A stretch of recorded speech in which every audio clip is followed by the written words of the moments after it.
तुम्ही आता मातोश्रीवर मार्गस्थ होत आहेत, शिवबंधन हातात बांधणार आहात, काय भावना आहे? नाही, याच्यामध्ये मी म्हटलं की शिवसेनेचे मला विचार, आदरणीय उद्धव साहेबांचे विचार मला आवडलेले आहेत आणि आज जर पाहिलं तर देशामध्ये, महाराष्ट्रामध्ये अनेक प्रश्न आहेत की जे आज संविधान बदलण्याचा जो घाट काही मंडळींनी या ठिकाणी मानलेला आहे. संविधानाचे वेगवेगळे जे मुद्दे आहेत ते बदलण्याचं काम हळूहळू सुरू झालेलं आहे.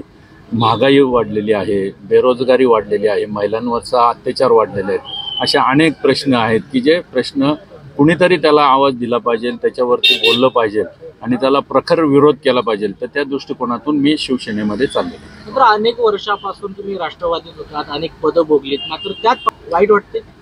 निश्चितच वाईट वाटतं. आदरणीय पवार साहेब असतील, आदरणीय दादा असतील आणि अनेक जे प्रमुख नेते असतील, तर हे साहजिक वाईट वाटतंय.